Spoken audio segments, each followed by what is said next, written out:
Hola chicos, el trabajo de esta unidad va de semántica, un concepto que a estas alturas seguro que conocéis de sobra. De todos modos, en este vídeo recordaremos algunas pinceladas sobre el término e introduciremos algunos conceptos nuevos. La idea es que tengáis unas nociones teóricas para ponerlo luego en práctica en clase. De hecho, esa es la parte importante. Empezamos con una definición. La semántica es aquella parte de la lingüística que estudia el significado de las palabras. Cómo se atribuyen los significados a las palabras, cómo cambian con el tiempo o con el contexto.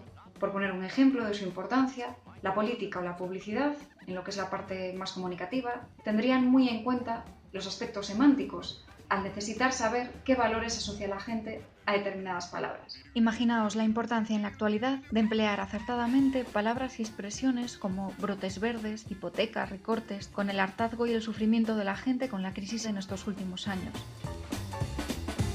Incluso podéis ver la importancia de la semántica en la polémica que ha suscitado nombrar la violencia del maltrato contra las mujeres. Como veis en esos titulares, se ha pasado de violencia doméstica, que realmente no especificaba la realidad de un maltrato concreto y extendido contra las mujeres, a violencia de género y violencia machista, porque nombrar correctamente a las cosas es también un síntoma de respeto hacia esas realidades.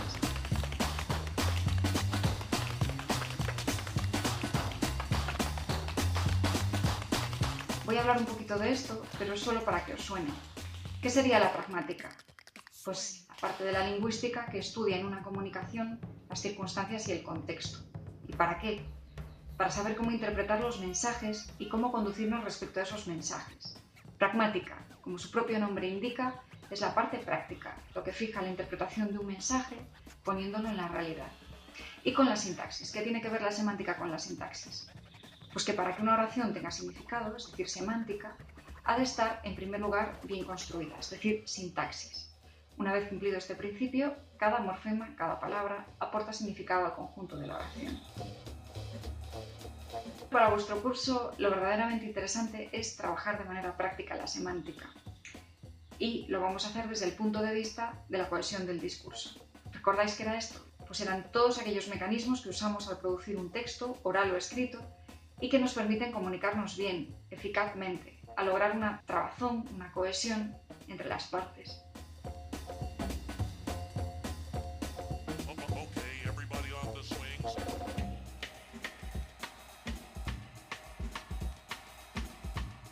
En este momento nos centraremos solo en mecanismos de cohesión léxico-semánticos, aquellos que nos permiten seguir sin dificultad las ideas de un texto desde el punto de vista del significado. Por ejemplo, la repetición de palabras. Todos, cuando decimos o escribimos algo, repetimos palabras que son las que dan la pista de lo que es importante en nuestro discurso. Lo que conviene es no repetirlas demasiado cerca en el tiempo para no ser pesados ni aburridos. Las familias léxicas también hacen presente un significado o idea a través de la repetición de un lexema. Por ejemplo, hablando de la emigración, podemos usar emigración, migratorio, inmigrar, emigrar, emigrante. Se repite el lexema migr, que da lugar a una familia léxica y a sus rasgos comunes de significado. Los fenómenos semánticos. Para no hacer caer el peso de la cohesión de ideas solo en la repetición de lexemas y palabras, que daría lugar a discursos muy machacones y muy pobres en vocabulario, tenemos otras opciones. ¿Qué se nos ocurre a priori? Pues, evidentemente de entrada, usar sinónimos. Bueno, pues los sinónimos forman parte de lo que llamamos los fenómenos semánticos. Fenómenos semánticos son aquellas relaciones especiales entre palabras como, por citar algunos, sinonimia, antonimia, hiperonimia, hiponimia e incluso las figuras literarias de significado. Como veis en el gráfico, la sinonimia se da entre palabras con distinto significante y significados muy parecidos. El significante eran las distintas letras y sonidos que forman cada palabra y que convencionalmente representamos mediante fonemas, y los significados son las ideas o imágenes que se forman en nuestra mente asociadas a las palabras. Conviene recordar que no existe la sinonimia perfecta, ya que siempre hay un pequeño matiz que diferencia el significado, y además el significado lo fija el contexto. Antonimia se da entre distintos significantes que tienen significados también distintos y contrarios. Son mecanismos de cohesión semánticos porque la idea de un texto, su cohesión, también avanza hablando de lo que no es. Y tenemos palabras complementarias, donde la negación de una supone la afirmación de la otra. Palabras antónimas propiamente, que son las que aparecen en los extremos de una gradación. Y antónimos recíprocos, que se dan cuando en un contexto determinado un término implica al otro. Comprar, vender, alumno, profesor, vencedor, vencido. El hiperónimo es la palabra cuyo significado engloba el de otros significantes o palabras a los que llamamos hipónimos. Fruta es el hiperónimo de manzana, pera, plátano, piña, que serían hipónimos. Vehículo es el hiperónimo de moto, coche, camión, bicicleta, que serían también sus hipónimos. Campos semánticos son conjuntos de palabras que comparten unos mismos rasgos de significado o semas y que pertenecen a la misma categoría gramatical, lo que los haría intercambiables sintácticamente. Por ejemplo, el campo semántico de los días de la semana, con sus lunes, martes, miércoles, etc., los meses del año, el campo semántico de los instrumentos musicales, con pianos, batería, lo que se os ocurra, el de los árboles, etc.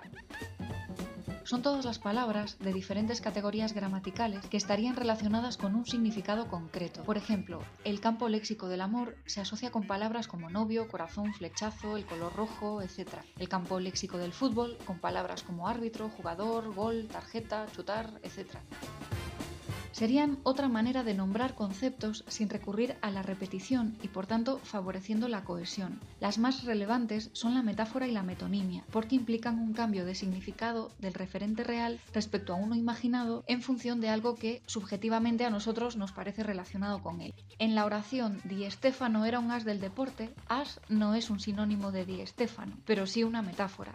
Subjetivamente estamos sustituyendo el término real, al señor Di Stéfano, por uno imaginado, que es un as, que sería alguien que es muy bueno, casi infalible. Otro ejemplo, los dureros llegaron a la exposición en perfecto estado. El término real que se obvia aquí son las pinturas de Durero, que no aparece. Las estamos sustituyendo por los dureros, como si cada una de esas pinturas fuese el propio autor.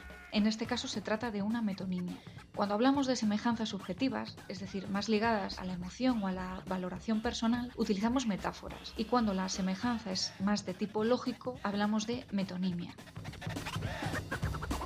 Existen otros fenómenos semánticos muy interesantes, sobre todo si nos colocamos del lado del receptor, ya que conocerlos ayuda a entender y desambiguar un texto. Esto quiere decir quitarle significados erróneos a una comunicación, restarle ambigüedad.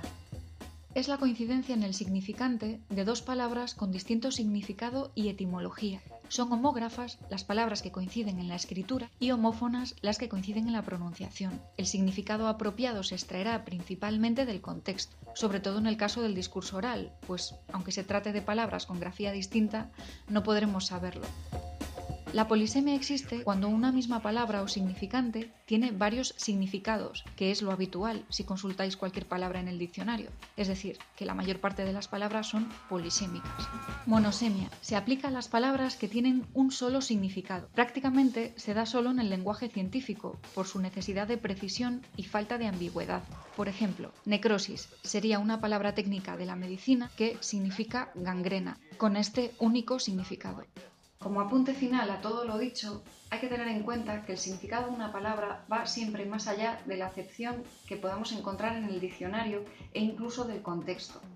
En último término, la interpretación de un significado depende del conocimiento que nosotros tengamos del mundo y de nuestro propio bagaje de palabras, es decir, del diccionario mental que nos hayamos ido construyendo. La consecuencia es que toda palabra tiene un significado objetivo o rasgos semánticos, que sería el significado dado en el diccionario en todas sus acepciones. Un significado denotativo, que sería ya el significado concreto que nos da un referente del mundo físico, o si queréis, el contexto real.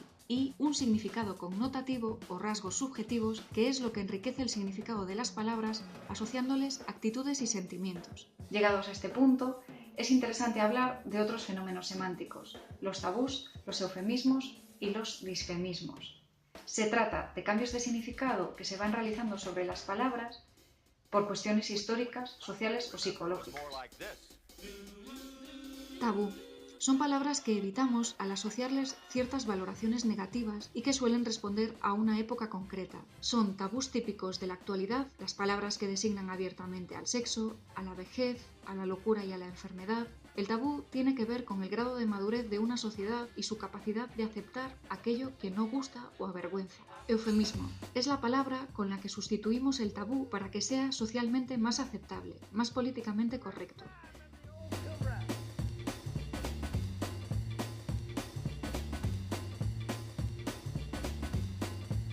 Es lo contrario del eufemismo. Es una palabra o expresión deliberadamente despectiva e insultante que se emplea en lugar de otra más neutral. Es un mecanismo habitual del humor, pero también de la sátira y la descalificación sin contemplaciones. De hace poco es, por ejemplo, el neologismo feminazi, que no sería otra cosa que una denominación despectiva para las feministas. La importancia de la semántica no está solo en la capacidad que tengamos de comunicar bien y correctamente nuestras ideas, como decíamos, con cohesión, sino en la capacidad crítica y de comprensión que nos proporciona. Cuanto mayor sea el conocimiento del vocabulario y del mundo que tengamos, mejor sabremos entender el contenido de cualquier mensaje, el texto o significado denotativo y el subtexto o significado connotativo.